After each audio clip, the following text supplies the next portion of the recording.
Welcome to the Magnificent People Horror Stories Podcast.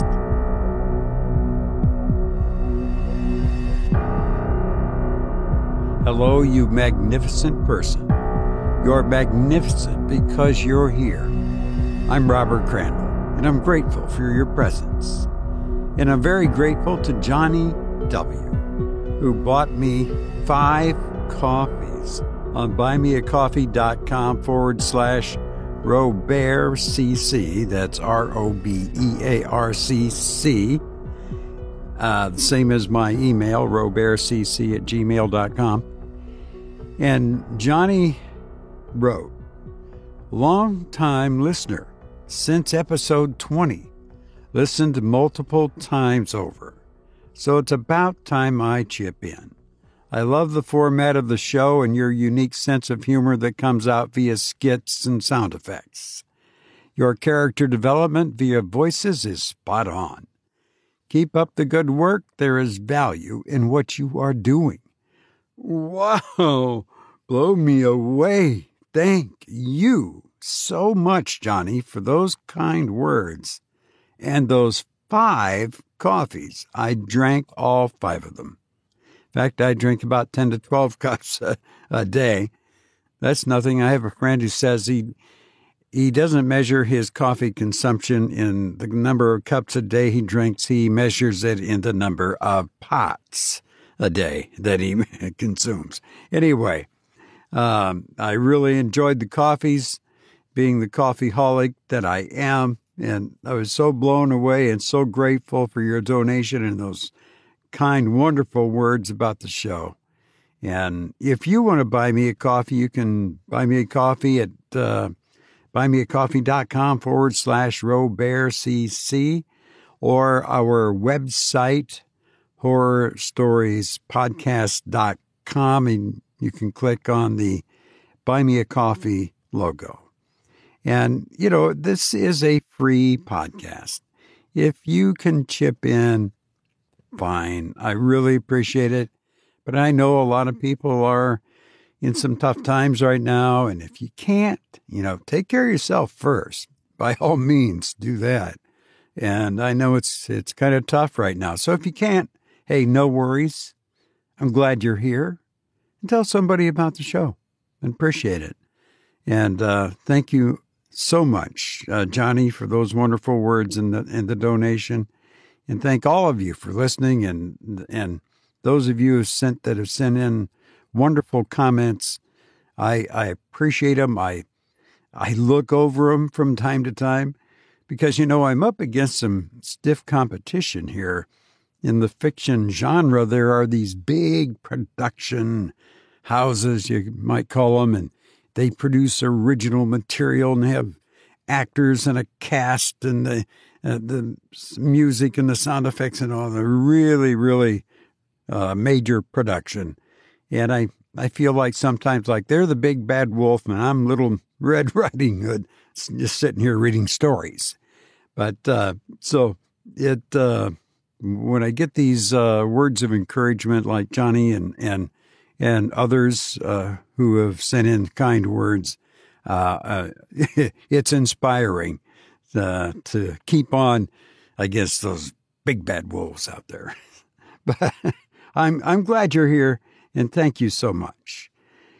The feature story on this episode is romance. Well, what? This is a horror story podcast. What are you doing with romance? Well, it gets kind of horrific as it goes along. It features love and betrayal and revenge. And yes, there's horror. I hope you enjoy The Cold Embrace by Mary Elizabeth Braddon.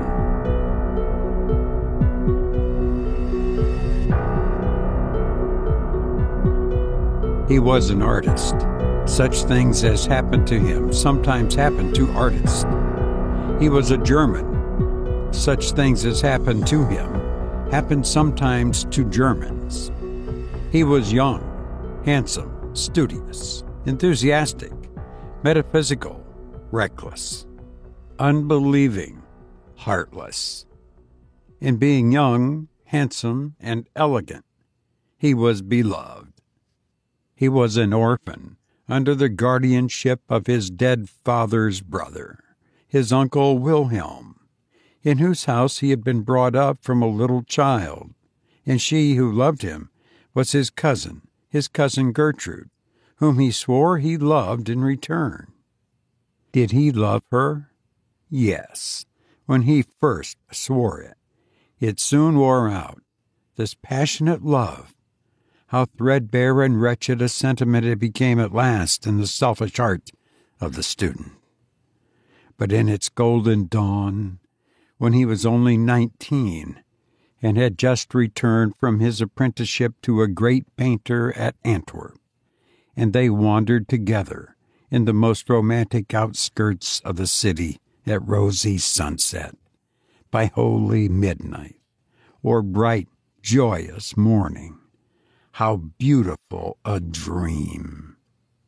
They kept it a secret from Wilhelm, as he has the father's ambition of a wealthy suitor for his only child. A cold and dreary vision beside the lover's dream. So they are betrothed, and standing side by side, when the dying sun and the pale rising moon divide the heavens, he puts the betrothal ring upon her finger, the white and taper finger whose slender shape he knows so well.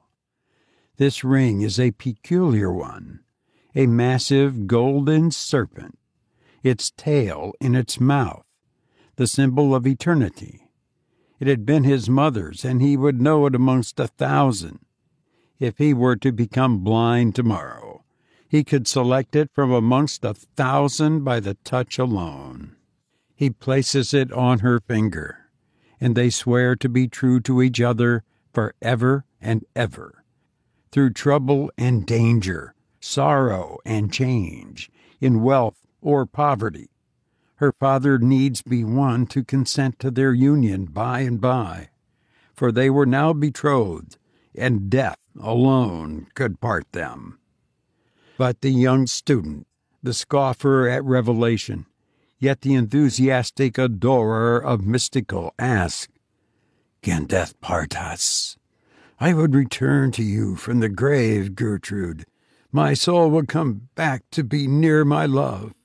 And you, if you died before me, the cold earth would not hold you from me. If you loved me, you would return, and again these fair arms would be clasped around my neck as they are now."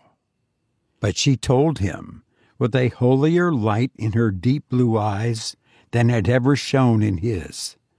She told him that the dead who die at peace with God are happy in heaven and cannot return to the troubled earth, and that it is only the suicide, the lost wretch on whom sorrowful angels shut the door of paradise, whose unholy spirits haunts the footsteps of the living. The first year of their betrothal is past, and she is alone, for he is gone to Italy on a commission from some rich man to copy Raphael's Titians and Guido's in a gallery at Florence. He has gone to win fame, perhaps, but it is not the less bitter. He is gone.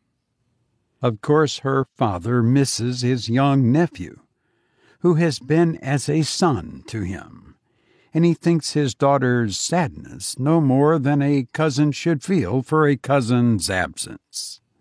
In the meantime, the weeks and months pass. The lover writes often at first, then seldom. At last, not at all. How many excuses she invents for him. How many times she goes to the distant little post office to which he is to address his letters. How many times she hopes, only to be disappointed. How many times she despairs, only to hope again. But real despair comes at last, and will not be put off any more. The rich suitor appears on the scene, and her father is determined. She is to marry at once. The wedding day is fixed, the 15th of June. The date seems to burn in her brain. The date written in fire dances forever before her eyes. The date shrieked by the Furies sounds continually in her ears. But there is time yet. It's the middle of May. There is time for a letter to reach him at Florence. There is time for him to come to Brunswick to take her away and marry her, in spite of her father, in spite of the whole world. But the days and weeks fly by, and he does not write. He does not come. This is indeed despair which usurps her heart. It will not be put away. It's the 14th of June. For the last time she goes to the little post office. For the last time she asks the old question, and they give her, for the last time, the jury answer, no letter. For the last time, for tomorrow is the day appointed for the bridal. Her father will hear no entreaties. Her rich suitor will not listen to her prayers.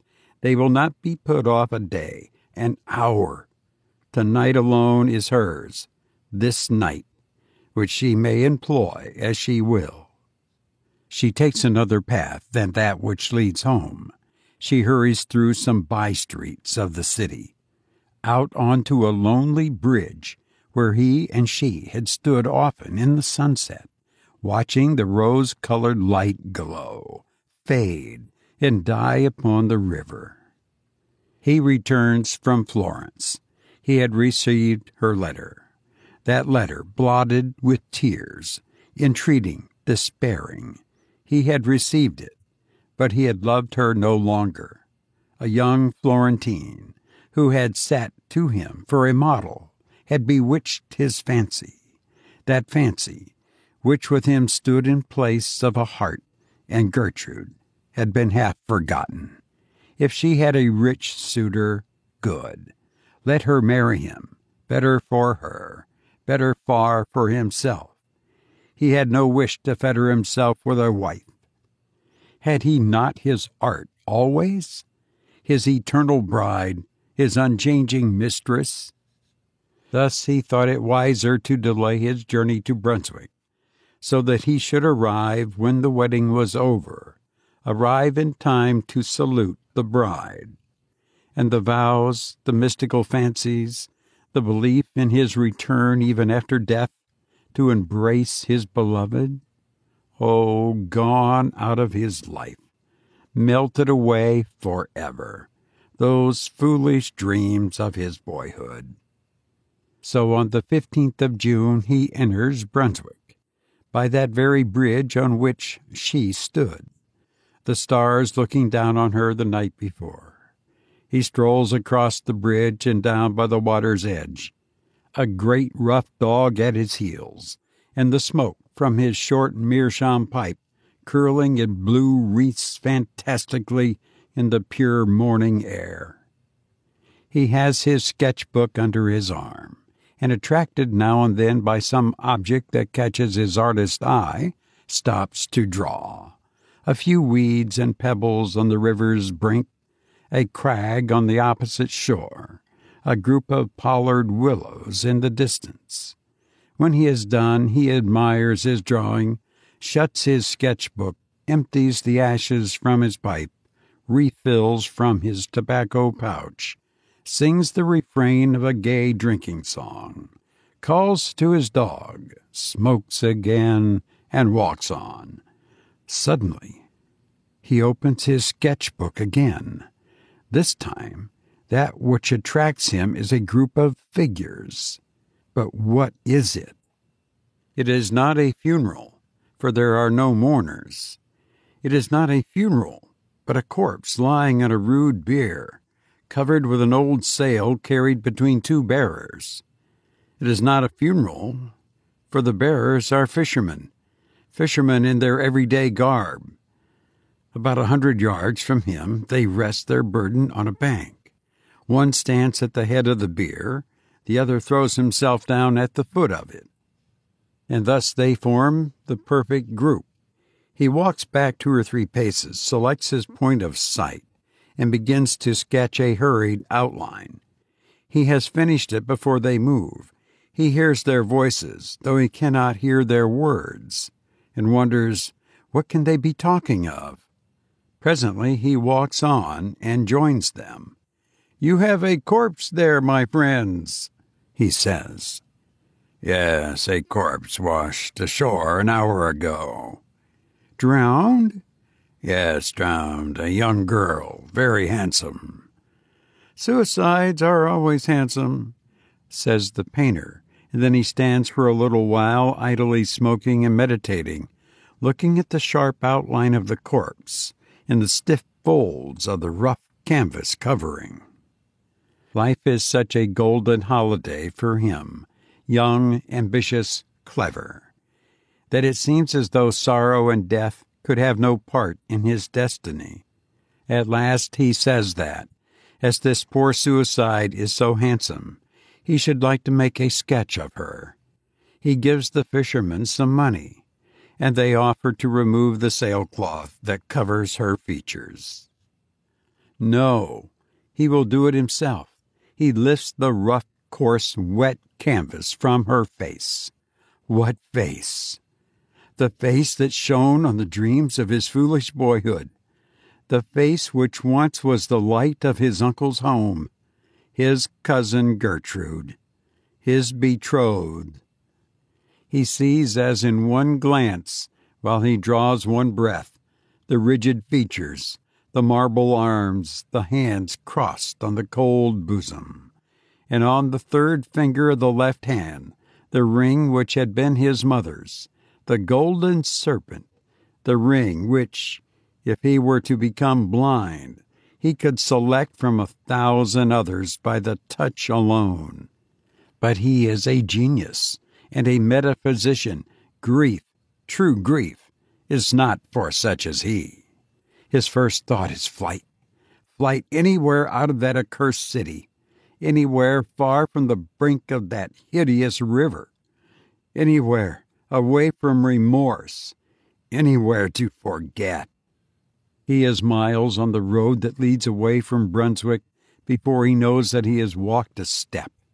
It is only when his dog lies down panting at his feet that he feels how exhausted he is himself, and sits down upon the bank to rest.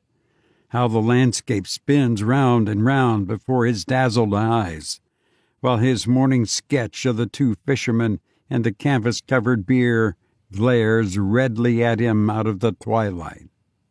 At last, after sitting a long time by the roadside, idly playing with his dog, idly smoking, idly lounging, looking as any idle, light-hearted traveling student might look, yet all the while acting over that morning's scene in his burning brain 100 times a minute, at last he grows a little more composed, and tries presently to think of himself as he is, apart from his cousin's suicide. Apart from that, he was no worse off than he was yesterday. His genius was not gone. The money he had earned at Florence still lined his pocketbook. He was his own master, free to go whither he would. And while he sits on the roadside, trying to separate himself from the scene of that morning, trying to put away the image of that corpse covered with the damp canvas sail, trying to think of what he should do next, where should he go, to be farthest away from Brunswick and remorse. The old diligence come rumbling and jingling along. He remembers it. It goes from Brunswick to Aix-la-Chapelle. He whistles to the dog, shouts to the postilion to stop, and springs into the coupé. During the whole evening, through the long night, though he does not once close his eyes, he never speaks a word. But when the morning dawns, and the other passengers awake and begin to talk to each other, he joins in on the conversation. He tells them that he is an artist and that he is going to Cologne and to Antwerp to copy Rubens's and the great picture by Quentin Matsys in the museum. He remembered afterwards that he talked and laughed boisterously, and that when he was talking and laughing loudest, a passenger older and graver than the rest opened the window near him and told him to put his head out. He remembered the fresh air blowing in his face, the singing of the birds in his ears, and the flat fields and roadside reeling before his eyes. He remembered this, and then falling in a lifeless heap on the floor of the diligence. It is a fever that keeps him for 6 long weeks on a bed at a hotel in Aix-la-Chapelle. He gets well, and accompanied by his dog, starts on foot for Cologne. By this time he is his former self once more. Again the blue smoke from his short meerschaum curls upwards in the morning air. Again he sings old university drinking songs. Again stops here and there, meditating and sketching. He is happy, and has forgotten his cousin, and so on to Cologne. It is by the great cathedral he is standing with his dog at his side. It is night. The bells have just chimed the hour, and the clocks are striking 11. The moonlight shines full upon the magnificent pile, over which the artist's eye wanders, absorbed in the beauty of form. He is not thinking of his drowned cousin, for he has forgotten her and is happy. Suddenly something from behind him, puts 2 cold arms around his neck and claps its hands on his breast. And yet there is no one behind him, for on the flags bathed in the broad moonlight there are only 2 shadows, his own and his dog's. He turns quickly round. There is no one, nothing to be seen in the broad square but himself and his dog, and though he feels, he cannot see the cold arms clasped around his neck. It is not ghostly, this embrace, for it is palpable to the touch. It cannot be real, for it is invisible. He tries to throw off the cold caress. He clasps his hands on his own to tear them asunder and to cast them off his neck. He can feel the long, delicate fingers cold and wet beneath his touch, and on the 3rd finger of the left hand he can feel the ring which was his mother's, the golden serpent, the ring which he has always said he would know among 1,000 by the touch alone. He knows it now. His dead cousin's cold arms are round his neck, and his dead cousin's wet hands are clasped upon his breast. He asks himself if he is mad. "Up, Leo!" he shouts. "Up, up, boy!" And the Newfoundland leaps to his shoulders. The dog's paws are on the dead hands, and the animal utters a terrific howl and springs away from its master. The student stands in the moonlight, the dead arms around his neck, and the dog at a little distance moaning piteously. Presently a watchman, alarmed by the howling of the dog, comes into the square to see what is wrong. In a breath the cold arms are gone. He takes the watchman home to the hotel with him and gives him money. In his gratitude, he could have given the man half his little fortune. Will it ever come to him again, this embrace of the dead? He tries never to be alone. He makes 100 acquaintances and shares the chamber of another student. He starts up if he is left by himself in the public room of the inn where he is staying, and runs into the street. People notice his strange actions and begin to think that he is mad. But in spite of all, he is alone once more, for one night the public room being empty for a moment, when on some idle pretense he strolls into the street is empty too, and for the second time he feels the cold arms around his neck, and for the second time, when he calls his dog, the animal shrinks away from him with a piteous howl. After this he leaves Cologne, still traveling on foot, of necessity now, for his money is getting low. He joins traveling hawkers. He walks side by side with laborers. He talks to every foot passenger he falls in with and tries from morning till night to get company on the road. At night he sleeps by the fire in the kitchen of the inn at which he stops. But do what he will, he is often alone, and it is now a common thing for him to feel the cold arms around his neck. Many months have passed since his cousin's death. Autumn, winter, early spring. His money is nearly gone. His health is utterly broken. He is the shadow of his former self, and he is getting near to Paris. He will reach that city at the time of the carnival. To this he looks forward. In Paris, in carnival time, he need never surely be alone, never feel that deadly caress. He may even recover his lost gaiety, his lost health, once more resume his profession, once more earn fame and money by his art. How hard he tries to get over the distance that divides him from Paris, while day by day he grows weaker, his steps slower and more heavy. But there is an end at last. The long dreary roads are past. This is Paris, which he enters for the first time, Paris, of which he has dreamed so much, Paris, whose million voices are to exorcise his phantom. To him, tonight, Paris seems one vast chaos of lights, music, and confusion. Lights which dance before his eyes and will not be still. Music that rings in his ears and deafens him. Confusion which makes his head whirl round and round. But in spite of all, he finds the opera house where there is a masked ball.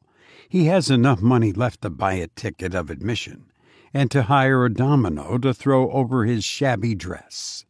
It seems only a moment after his entering the gates of Paris that he is in the very midst of all the wild gaiety of the opera house ball. No more darkness, no more loneliness, but a mad crowd shouting and dancing and a lovely Debardot hanging on his arm. The boisterous gaiety he feels surely is his old lightheartedness come back. He hears the people round him talking of the outrageous conduct of some drunken student. And it is to him they point when they say this, to him, who has not moistened his lips since yesterday at noon, and for even now he will not drink, though his lips are parched and his throat burning. He cannot drink. His voice is thick and hoarse, and his utterance indistinct. But still this must be his old lightheartedness come back that makes him so wildly gay. The little Debarders is wearied out. Her arm rests on his shoulder heavier than lead. The other dancers, one by one, drop off. The lights in the chandeliers, one by one, die out. The decorations look pale and shadowy in that dim light which is neither night nor day. A faint glimmer from dying lamps, a pale streak of cold gray light from the newborn day, creeping in through half-opened shutters.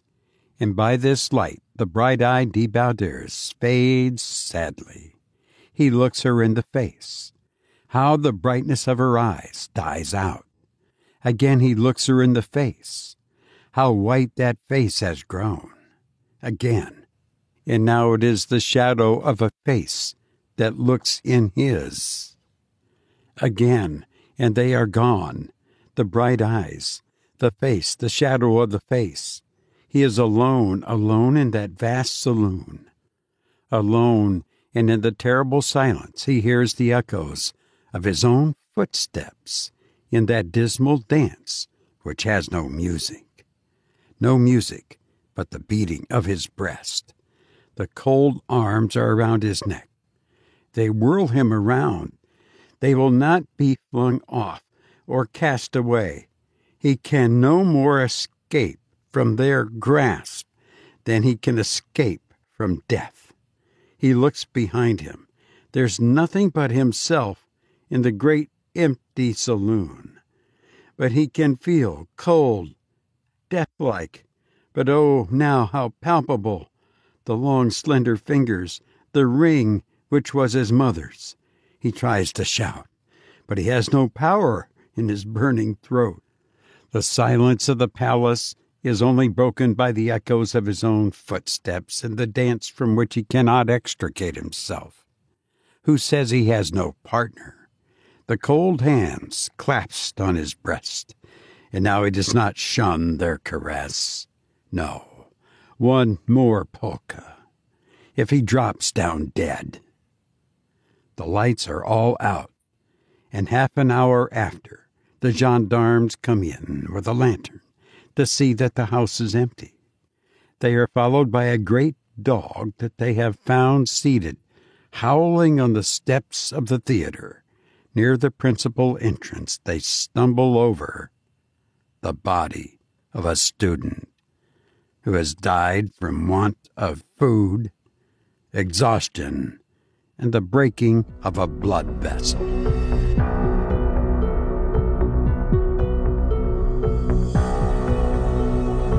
You've been listening to The Cold Embrace by Mary Elizabeth Braddon, who once said, "My intellect is a little way upon the wrong side of that narrow boundary line between sanity and insanity."